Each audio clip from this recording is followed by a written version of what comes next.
Assalamualaikum. Waalaikumsalam. Khabar Dr. Atun? Khabar baik. Kejap saya tengah nak start video ni.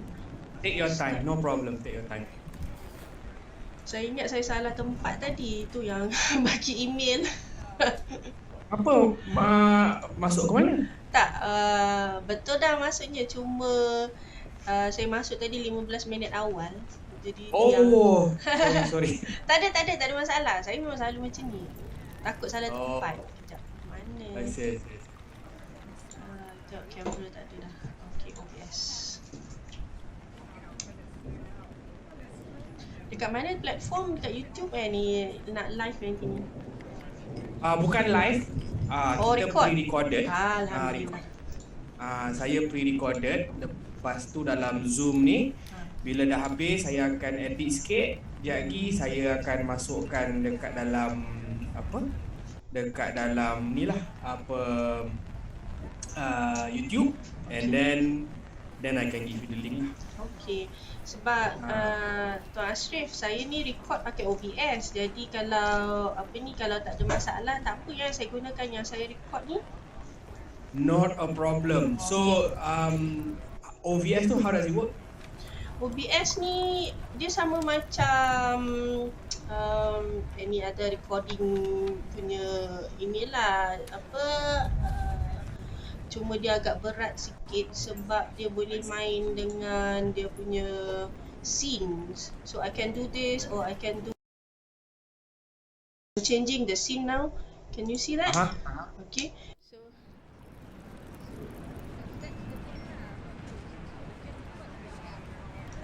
Dan boleh main dengan dia punya ni lah, main dengan apa yang saya nak masukkan. Cuma boleh. So apa nama? Jadi when macam mana, you nak press record dulu pun boleh. I akan press record bila kita nak start converse nanti lah. Oh, tak apalah, kita press record dua-dua lah. Okay, boleh. No problem. Saya kat Batu Pahat.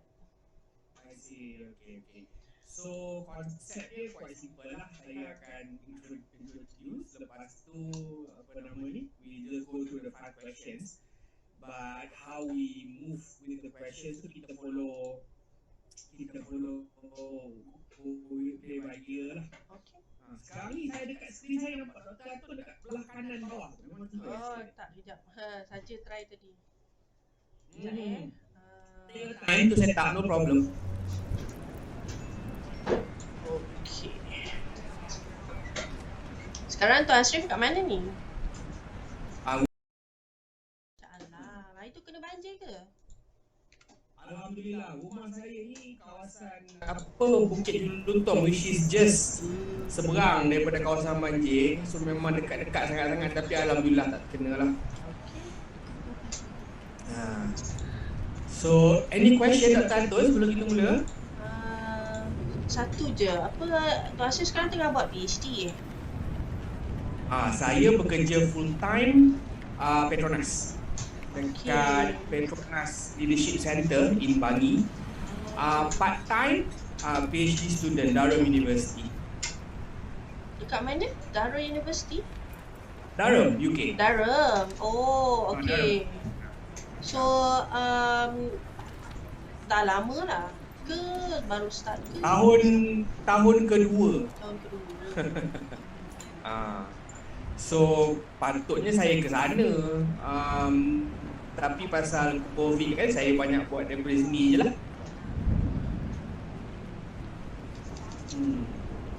Okay lah. Okay, Dr. Atun. Alright, so nampak saya okay, suara pun clear. Nampak? Jelas.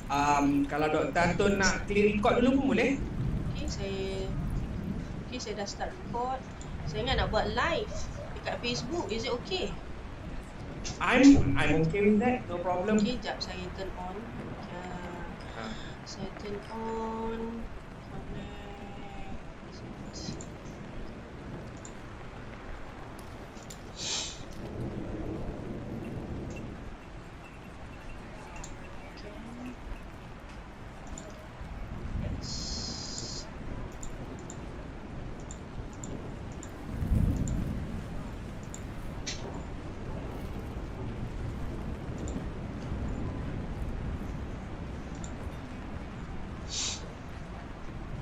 Dulu buat dekat Imperial tahun bila Tuan Ashrif?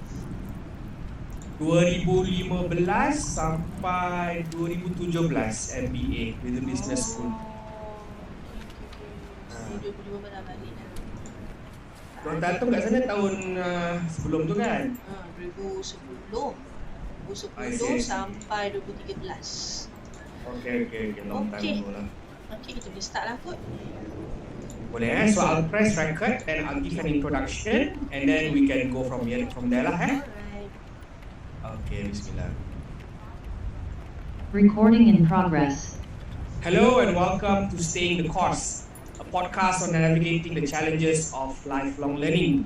If you're new to the channel, do subscribe if you find this content helpful. Our guest for today is Dr. Norpadzlihatun Manap, a senior lecturer in the Faculty of Technology, Management and Business at Universiti Tun Hussein Malaysia. Assalamualaikum, Dr. Atun, how are you? Waalaikumsalam. I'm fine, thank you. How are you? Alhamdulillah, just enjoying a cool breezy night. Yeah. Thank you for your time. Yeah, thank you so much, Dr. Atun, for your time. And in this episode, I'll be speaking to Dr. Atun about the value of knowledge sharing. As an academic, Dr. Atun has been very active in her knowledge and experiences, in sharing the knowledge and experiences that she has garnered over the years. Today, she has published 7 books across various subjects, and she also runs her own YouTube channel, which she actively updates with new content. Dr. Atun holds a PhD from Imperial College London, Masters of Engineering Management from Universiti Putra, Malaysia, and a Bachelor's in Civil Engineering from Universiti Teknologi, Malaysia. Dr. Atun, if you're ready, we can begin. Yeah, sure. Thank you for having me, Tuan Ashrif. Thank you. Alhamdulillah. My first question, Dr. Atun, is a very simple one. Tell us about yourself. Okay, simple but hard to answer actually. I keep thinking of like what is actually I'm going to tell you about myself, but basically my name is Norpadzlihatun Manap. Okay, usually people call me Atun, my peers call me Atun.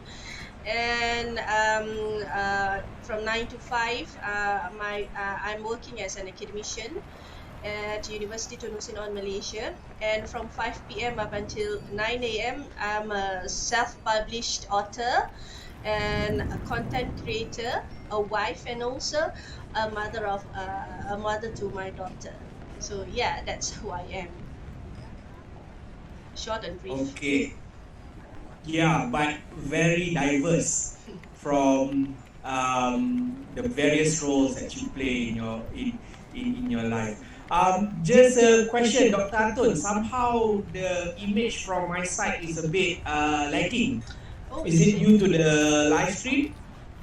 Yeah, because I turn on the Facebook. If it I think I better turn it off. So let's see if it's still lag. Okay, I'm sorry. Okay, Dr. Atun, you can try and do that. Right. Okay, hold on. I turn off everything. How is it now? Okay, you're back to normal now. Okay, thank God. Oh, that's why. Maybe because of the streaming. It's taking up bandwidth, kan? Yeah. So, should I start from the beginning, Dr. Atun? Because Yeah. tadi you putus-putus. Okay. Boleh Boleh. Start daripada mula Okay, bismillahirrahmanirrahim. Hello and welcome to Staying the Course, a podcast on navigating the challenges of lifelong learning. If you're new to the channel, do subscribe if you find this content helpful. Our guest for today is Dr. Norpadzlihatun Manap, a senior lecturer in the Faculty of Technology, Management and Business at Universiti Tun Hussein Malaysia. Assalamualaikum. Hello, Dr. Atun. How are you? Waalaikumsalam, Tuan Ashrif. Hello. Thank you for having me. I'm fine. How are you? Alhamdulillah, I'm fine as well. Thank you. In this episode, I'll be speaking to Dr. Atun about the value of knowledge sharing. As an academic, Dr. Atun is very active in sharing her knowledge and experiences that she has garnered over the years. To date, she has published 7 books across various subjects, and she also runs her own YouTube channel which she actively updates with new content. Briefly, Dr. Atun holds a PhD from Imperial College London, a Master of Engineering Management from Universiti Putra, Malaysia, and a Bachelor's in Civil Engineering from Universiti Teknologi, Malaysia. With that, Dr. Atun, if you're okay, we can begin. Yes, sure, sure. Okay, great. My first question, Dr. Atun, tell us about yourself. All right. Okay, my name is Norpadzlihatun Manap. Usually people call me Atun, and I'm a senior lecturer, like what Tuan Asrif said just now, okay, at the University of Malaysia. And from 9 to 5 p.m., an academician who actively do many things, which includes publication, research, teaching, and all. And from 5 p.m. up until 9 a.m., I'm a self-published author, um, a content creator, a wife, and also a mother to my child. So that's who I am, Tuan Asrif. Alhamdulillah, very diverse portfolio of roles that you play on a daily basis, and very, very impressive indeed. So, Dr. Atun, my first encounter with you was on LinkedIn. And I think what you were posting at the time was the publication of one of your books, and the title is Confession of an Introvert, a Journey Towards Self-Discovery. Yeah? So you consider yourself as an introvert, but you have been very generous in contributing to the community with your sharing via various platforms. How do you make this transition, Dr. Atun, in terms of being an introvert, but always still sharing and benefiting society with the ilmu and knowledge that you have? Okay, thank you, Tuan Asri, for the very good question. Okay, I describe myself as an introvert, and I know it since I was a child. I very much like to be on my own, and I like to read books instead of playing with my playmates and other things that which extroverts like to do, which they gather the energy from the crowd. But I'm a bit different, and I like solitude. Okay, I like to be in my room, and I think if you ask me why am I being so active in sharing, maybe because of the environment that I am in currently. We are still moving, we are slowly moving or healing from the pandemic, COVID-19. So it means to say that we are still working from home most of the time. So it means to say that I am in my environment. I'm doing things on my own, so I can speak very well in front of a camera without without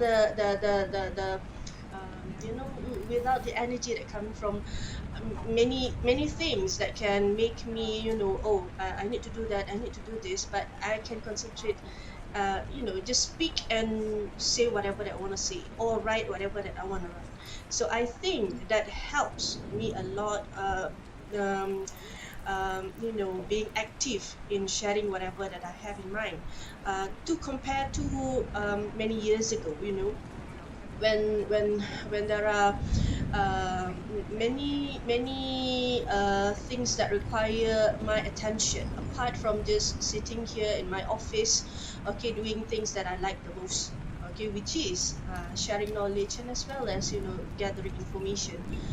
So if you ask me, okay, how do I transit, okay, or how I be able as an introvert to be this active, sharing knowledge. Yeah, I think because of the environment, and the second thing is because of my career. I'm a lecturer, so I teach. So I teach since I was like 21 years old. Since I finished my bachelor degree, I teach at UTM, and from that time, okay, I'm able to transfer whatever that I have in my mind and to speak it out.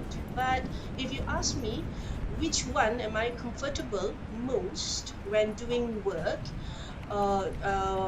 which are the environment that makes me create more quality work. I can say that I prefer solitude, which is a thing that is, a favorite thing for the introverts. So yeah, I hope that question that answers the question. Can I consider that the lockdown or working from home situation has been a situation whereby you have changed a challenge into an opportunity? Dr. Atun, do you view it that way? Yes, actually, I do. I do view it like that. Because, like I write in my confession of the introvert, okay, I did wrote it in the introduction and introversion part, which I say, okay, we after after the pandemic ends, then we move on to the endemic stage.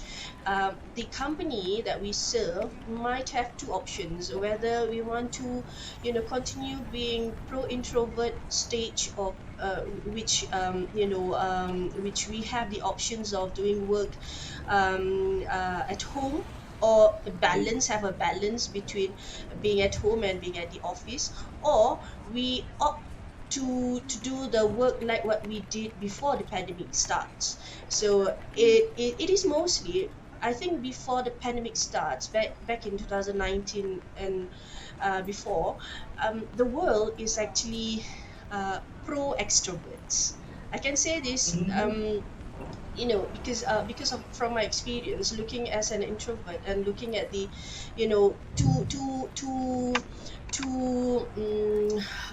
not two, it means to say in Malaysia and also in the United Kingdom, where I did my Yeah. PhD.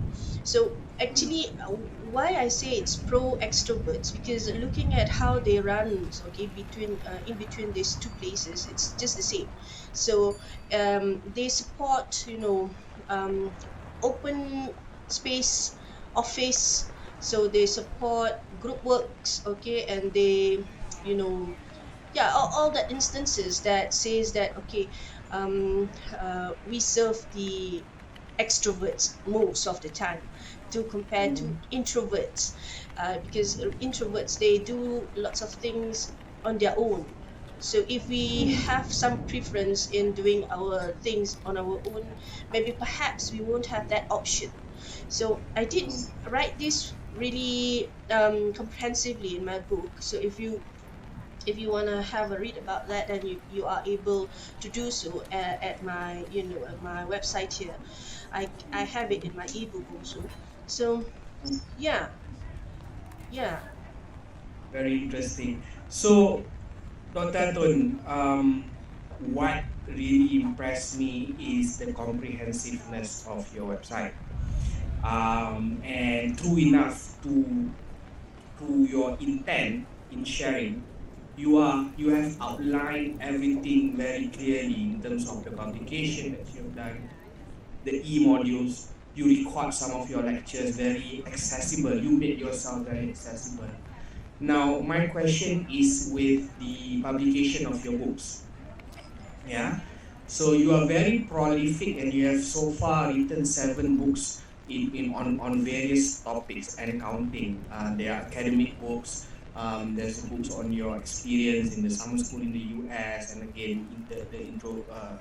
So specifically on doing self-publication, what is your main motivation, Dr. Atun, in putting up your content in the form of e-books or physical books? That the publication initiative, what drives you in doing that? Okay. I I'm so itchy to say that the real motivation for me is money. Money, Oh, money, okay. money. Gold. But no, Okay. the noble intention is not purely about money, because that's not, we cannot put in cents and dollar about, about knowledge. How much is it? What is the value of the knowledge that we have? Okay, we cannot put a cent or a dollar on it. The noble intention is, I want to I want to make sure that whatever I know that comes from the help of the rakyat, okay, because I went for my PhD, I went for my postdoctoral studies to the United States even, comes from the rakyat money. So I have an intention to make sure that whatever that I know, whatever that I experience is accessible by the rakyat, okay, by the people that is around me, by those who are actually I haven't touched their heart yet. So becoming as an introvert, I'm weird, when I when you when we have a meeting face to face to an Asrif, I might be a weirdo. You can say that, why is Dr. Atun so not speaking that much, okay, because I that's how I am, because I process information. I'd like to see how you are now, how is it you're going to accept me, or how you're going to respond towards me. So that's the way I am. But Mm. because of having this conversation right now, like it's pre-recorded and or it's live, it makes me, I can exert myself as freely as possible without having the um, a negative thing in my mind saying that, okay, are you judging me? Am I a Mm. weirdo? Okay, because yeah, that's how I process things. So Understood. yeah, Understood. So the intent there is giving back, yeah, Dr. yes, giving Atun. back. So I think that is great, and that is aligned with the initial objective of how the scholarship program is, right? The system of then we contributing back to society, which brings me to one of your books, Summer Schools in the United States. My personal notes. That's the title of the book, and I am intrigued with the description of the book, which touch a bit on your upbringing, coming from Bahau, um, and then going all the way to Boston, from Bahau to Boston, lah, in a way, right? And spending some time in MIT. How would you describe that experience in Cambridge and MIT? Okay. Um, that experience is actually life changing. That's Mm. the real word that I can tell you, because it's not about the skill, the soft skill as a researcher. The theme for that MIT summer school program, Imperial/MIT, is collaboration, which is a very dreaded theme for introverts like myself. So it's not to say that at Imperial College London I didn't get to do group works. I think you're probably aware of this, because we have lots of soft skills courses that we need to attend to while we are in Imperial. So it's just that when I went there at MIT, it's totally two different things to compare to what I feel or what I felt at Imperial College London. Okay, because first thing, US, I've never been to US. I've never been to the United States before. The second one is MIT. For goodness sake, it's the best. It's the top university in the world. Okay, and coming from my own background, nasi lemak sala and a rubber tapper punya anak, it's something like never. And if you ask me when I was like 5 or 6 years old, as old as my daughter now, are you dreaming to go to the Harvard, or are you dreaming to go to Harvard or MIT? No, I just want to play. Okay, I've never think about it before, Right. and yet I'm not coming from I didn't came from a very wealthy family, and I don't have like my family. We have I have sisters that went to US and to local universities, but up until to in London or United States. So it's something that life-changing for me, that coming from a very poor background, and to look at what are the people at the best or at the top university do. Okay, they're just laying around, okay, just beside the Charles River, reading books, or you know uh, just discussing and having coffee. Okay, so it's something that life changing, because I struggle. But looking at something that you so leisurely being done, reading books while leisurely having coffee, it makes me think, okay, there is something else apart from what I've been doing all this while. There is a different perspective. So if Tuan Ashraf asked me, what is the word? How can I describe it? It's life changing. I know out there, I know there is some other lifestyle that is different from what I have at the point of time. Which brings up an interesting point, because you had your time in Imperial, then you went to MIT, so you've been exposed to two of the top learning institutions in the world, at least in the Western world, right? One in the US and one in the UK. What were the key takeaways that you take home from your experience in these two great institutions? And what are you trying to apply today in your own lecture? I am seeing one, the recording of your lectures. I'm already seeing how you're making it accessible. Open courseware, if I'm not mistaken, the first MOOC was from MIT once upon a time, right? And people have been trying to replicate the entire undergraduate computer science curriculum because they are very available online. So that is one thing that I really see. Okay, that Dr. Atun might have learned this from her exposure at MIT and at Imperial. So from those experiences, what are you applying to your own role as an educator today?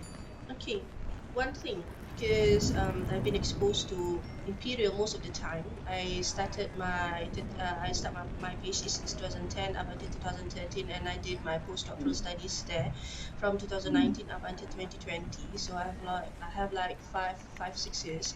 So mostly whatever that I did now as an academician really reflects what I learned back at the Imperial, especially at Center for Environmental Policy, under the supervision of Professor Nicholas Volwilis. So what I learned is actually um, how career academically. Okay, I learned that at the Center for Environmental Policy, they always ask the alumni to come and share.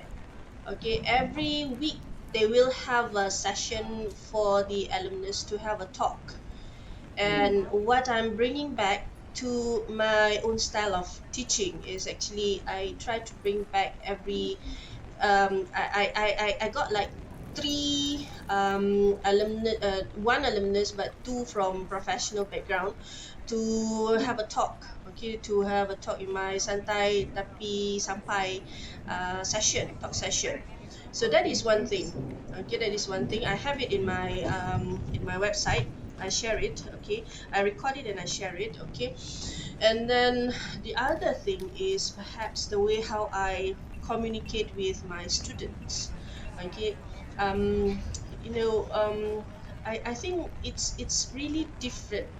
Um, um, Different in the terms of the environment at the United Kingdom and where I'm working now. It's two different things.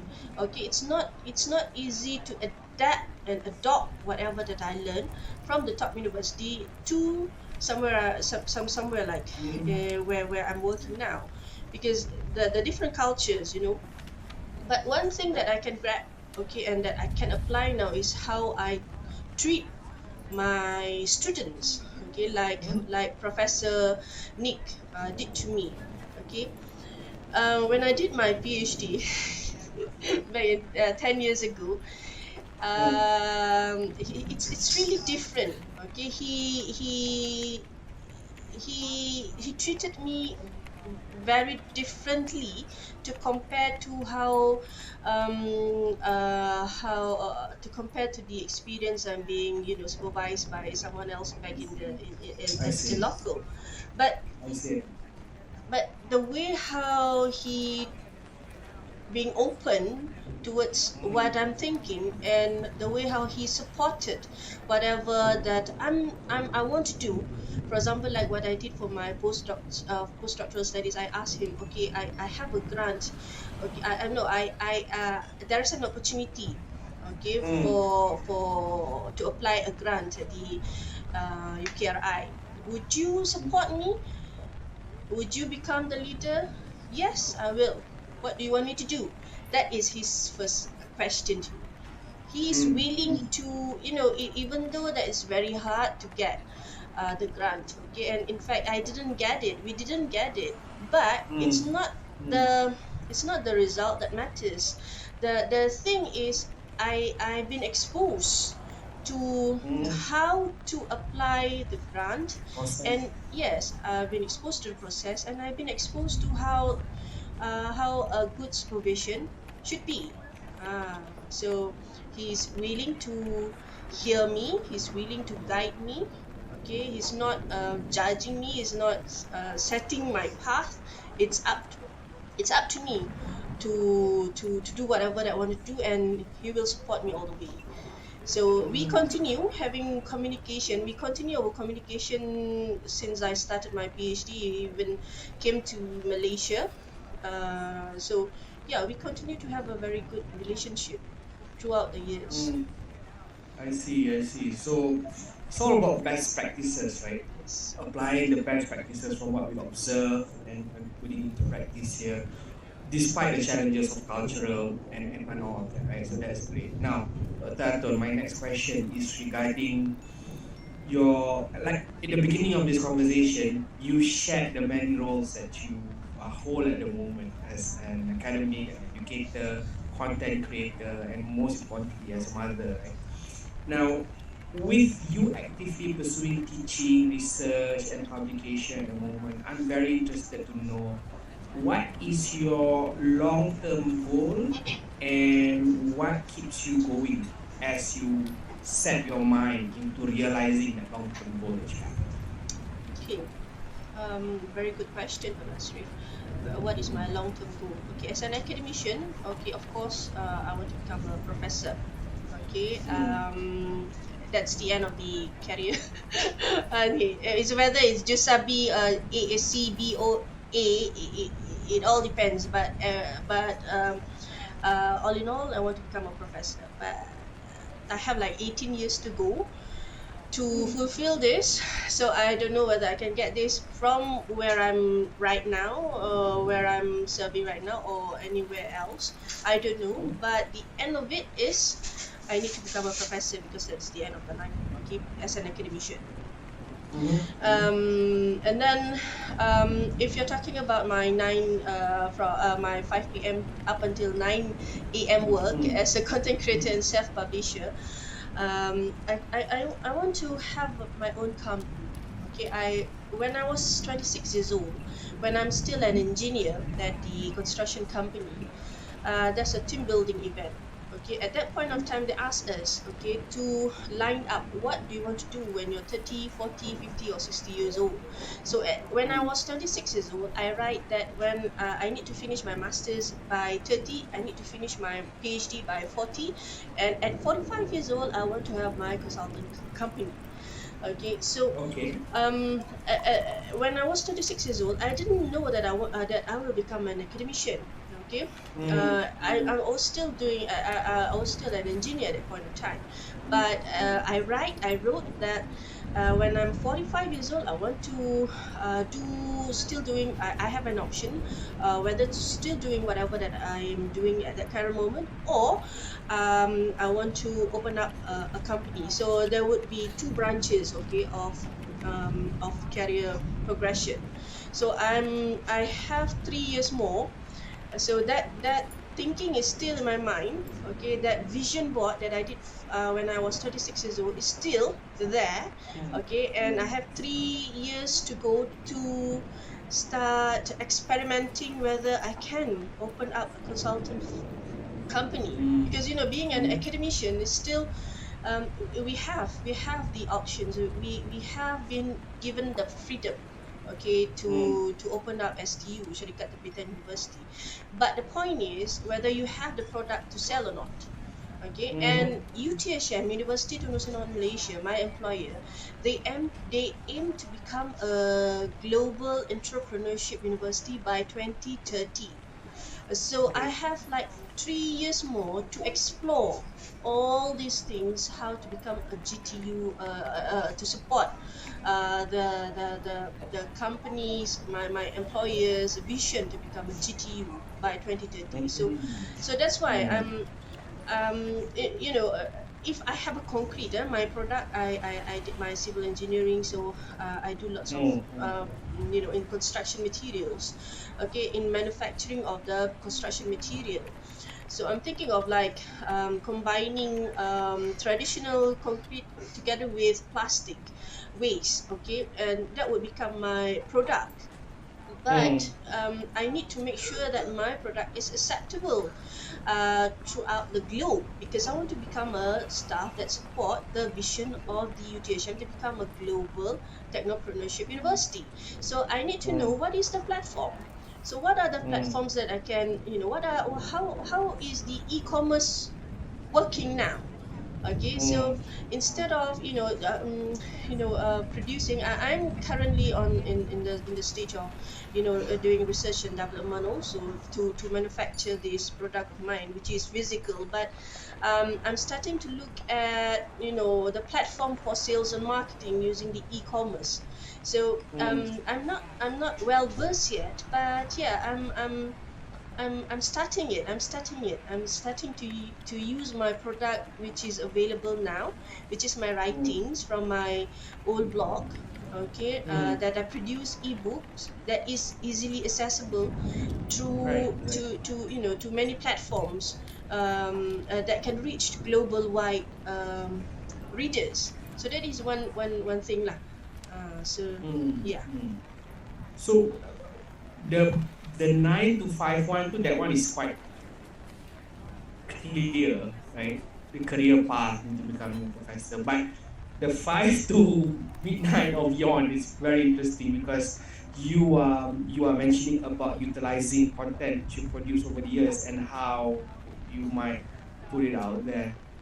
Dr. Atun, I'm just curious, from the 6, 7 books that you have so far, what's the time frame from one book to another usually? How long does it take for you to decide that you want to work on another book, number one? And number two, what's the driver for you to then decide? Because writing a book is quite for some people can find it exhausting, but some people find joy in writing, like find writing very relaxing, and they go back to writing all the time. So, how long does it take you to produce one book, and how do you move from one to another? Because that requires a shift of mindset as well. Or do you just plan out to work on several, or you work everything concurrently? What's your strategy in writing? Okay, to tell you the truth, right? I publish whatever, especially the 7 ebooks that I publish. It comes from the writing that I did 10 years ago. Like the Confession of the Introvert, like the MIT, it's all from my experience 10 or 11 years ago. The Northern Ireland travel note.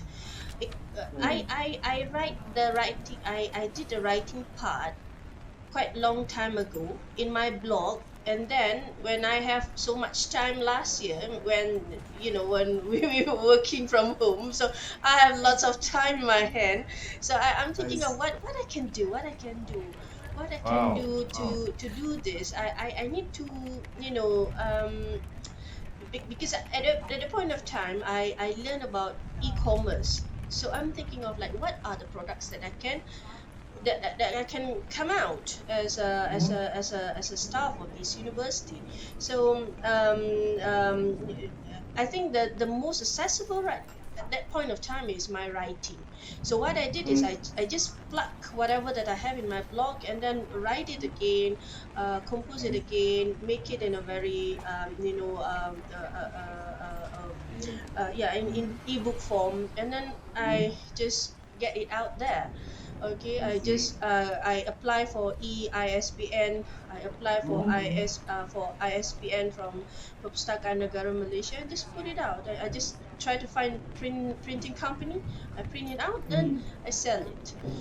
And when I try to sell it, that is where I found, okay, it is a totally different thing out there. It's not only about technology management. Business is something, it's something like, wow, it's really, I don't know this. Why I didn't know about this? I did attend, I did attend some classes at the IBS, but I intend to write also on Niaga, a collection of courses that I attend at the Imperial Business School. But at that point of time, learning about it, being exposed to it, and having tried it, it's two totally different things. So it's totally like, wow, when I found that, okay, it's very it really takes a lots of time to learn about marketing, about sales, about how to make advertisement. Okay, I spend lots of money on that. Okay, Facebook advertisement and Amazon advertisement. I intend to try the Google ads also, but yeah, it's totally two different things. So if you ask me, how did I write? Okay, I write it long ago. Okay, I just plug whatever that I have from my own writing, from my own blog, and I just try to learn how to sell it as a self-publisher. Okay, I have a book which have been accepted by the Dewan Bahasa dan Pustaka, which I started the writing of the manuscript since 2000. I studied with my student, with four of my students since 2014. We finished the research in 2015. I start to send it to DBP in 2016, and it hasn't been published yet up until now. Wow. It is at the end of the publication, the publication stage. Okay, they are trying to find a company for preprint, but it takes so long, okay, to have some established publisher such as Dewan Bahasa Pustaka to come out with a book. Okay, it requires lots of things to be done, lots of editing, lots of come back and forth to do this academic and buku ni lah. So I'm thinking of like, what is one thing that make it easy for us to exert or to make whatever that we want to make publicly accessible. So back in Imperial, I have lots of time. I have found a book that writes about self-publishing. So that is why I learned about how to write ebooks. Okay, I learned how to apply for ISBN. I apply and I try and I buy some designer software to do this ebook. So yeah. So if you ask me how to write, I did write it. I like to write. I write a lot in my blog because it's very important for us to have a skill to transfer whatever that we have here in the form of what we can read after this, or in the form of what we can hear. Read and hear. Read means we need to write, and hear means like we speak right now. So it is a skill, it's a skill that you need to possess if you want to, to become an author or you want to become a speaker. You need to have that skill. Yeah. If you ask me how to retain that motivation, okay, my motivation, momentum. Yes, to retain that momentum is you need to write from your heart. Okay, you need to write from your heart. You need to write what are the things that you like to do. Okay, I know it's easy to write about myself. about Mm. introversion.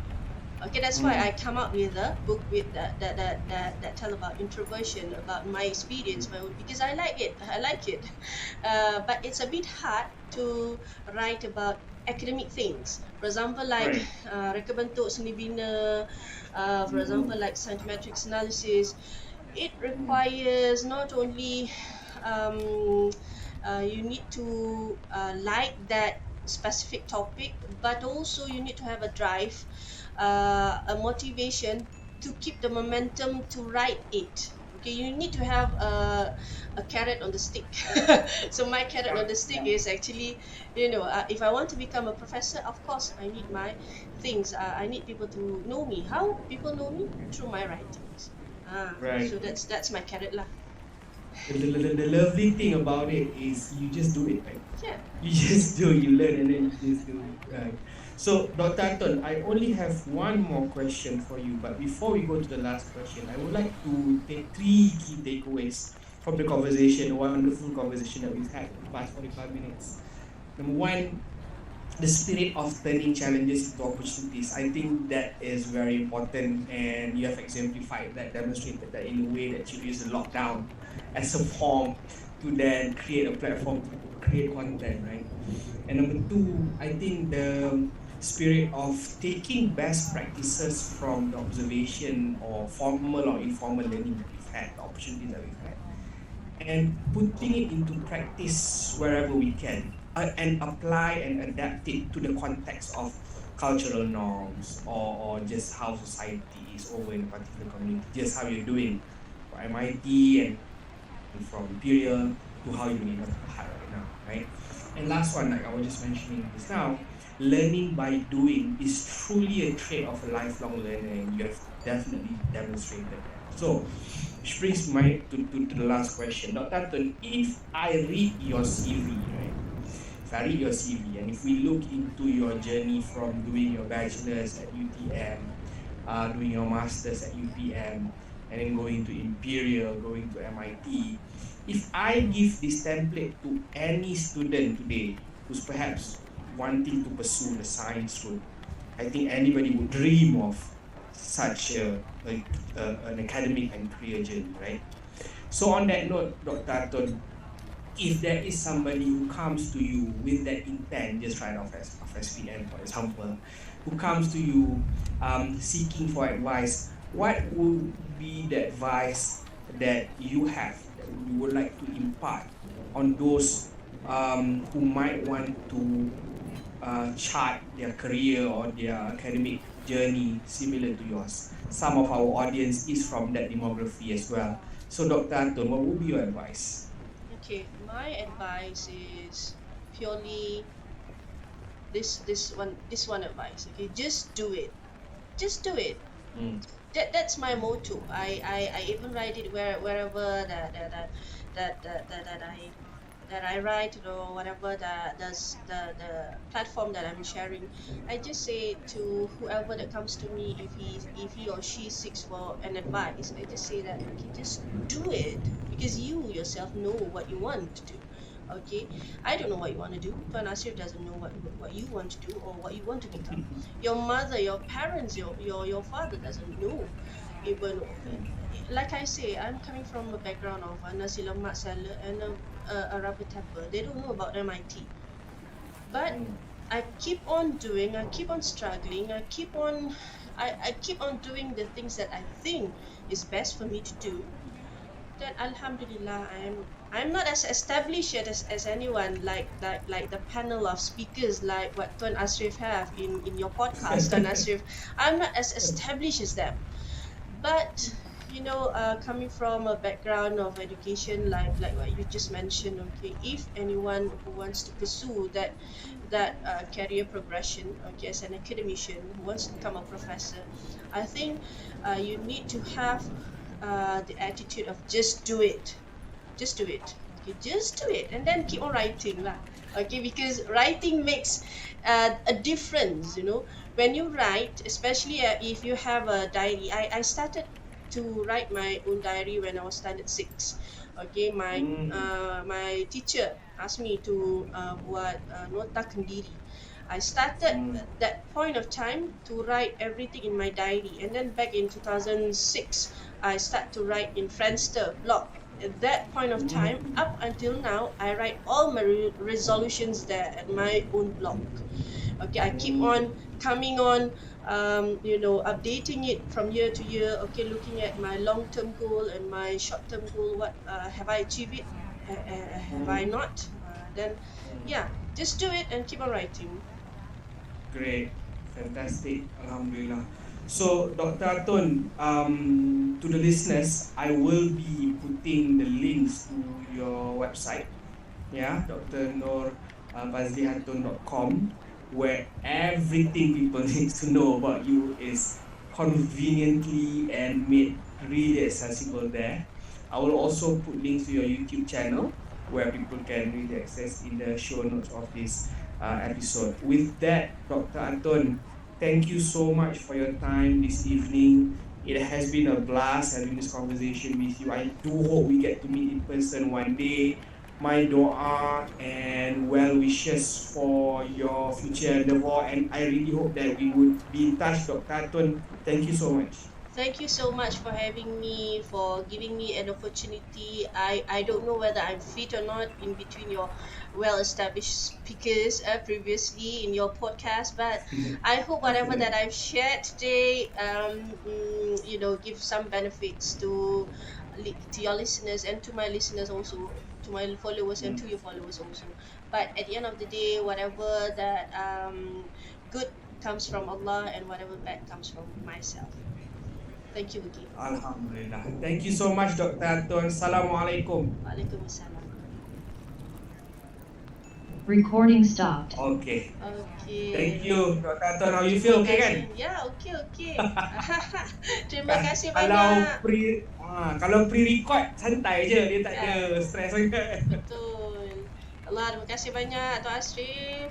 Saya tak tahulah saya ni menjawab ke tidak soalannya, tapi itu yang sebaiknya. Oh no, that one.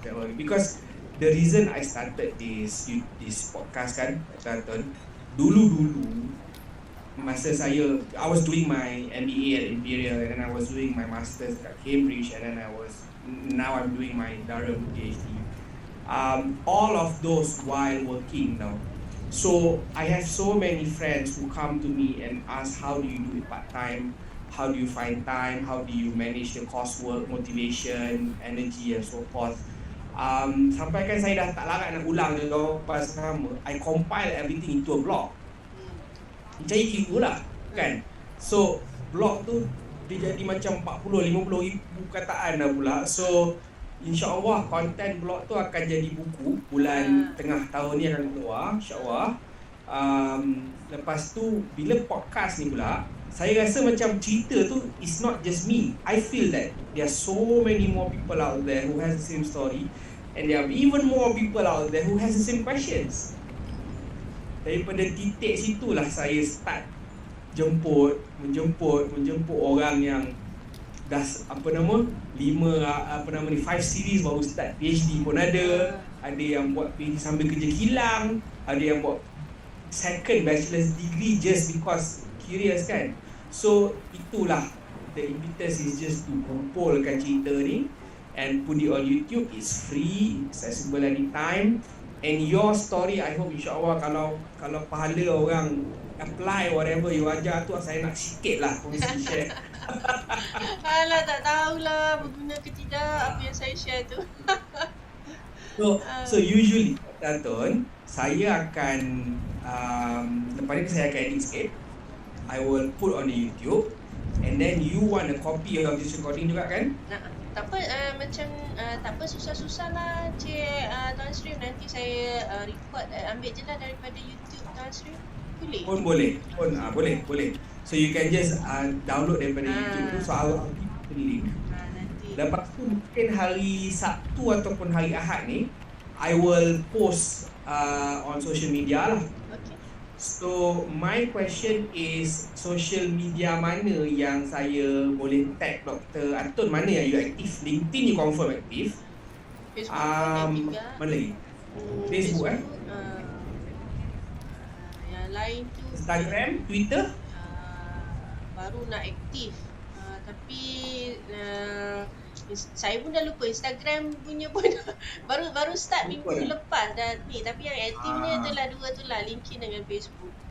Okay, so nanti saya akan email link video tu kepada Dr. Atun. Dr. Atun reply balik kat saya, bagi username of Boleh. the account yang you ada. LinkedIn no problem. Facebook saya tak ada lagi rasanya. And then from there I can tag you lah. Okay. Kalau dekat Facebook Dr. Atun aktif kat dalam doctorate support group tu? Dah masuk tapi tak aktif lah. Tak aktif lah. Okay, so because that is where most of the people who are interested on subjects macam ni lah. But those are some of the places where I will be tagging you lah, Dr. Atun. Okay. Tapi tadi Okay. apa PhD support PhD support group. Doctorate support group. Dia group dalam ada 90,000 orang saya dalam tu. So I think buku-buku you ni kalau you market dekat situ, I think that's a good audience dekat sana. Yeah, mostly Malaysian Good lah. idea. Okay. Okay, Thank you so Dr. Atun, any much. question, Dr. Atun? No question. Just final remarks. I think what you do is really good, Tuan Ashrif. Okay, Alhamdulillah. it really helps lah. Apa orang kata, channeling orang-orang macam saya ni kan, yang baru nak bertapak nak jadi content creator kononnya dah lambat. Jadi memang whatever that you are doing, okay, with your line up of the speakers that you have is actually quite impressive. So I must say that thank you so much for giving me this opportunity, and I wish you the best of luck. My pleasure. Apa nama, have a nice weekend. Alright. Dr. Atun, have a nice. Esok Jumaat cuti kan? Esok Jumaat Johor. cuti. Ini nak sambung pula ni, nak buat ni public good pula. Oh. Okay, dah lah apa nama? 5 to 9 pula. 5 to 9 lah. Itulah. Okay, Tuan Ashrif. Alhamdulillah. Selamat bekerja Okay, satu hari lagi. Take care. Okay, Assalamualaikum. In touch. Waalaikumsalam. Okay, bye.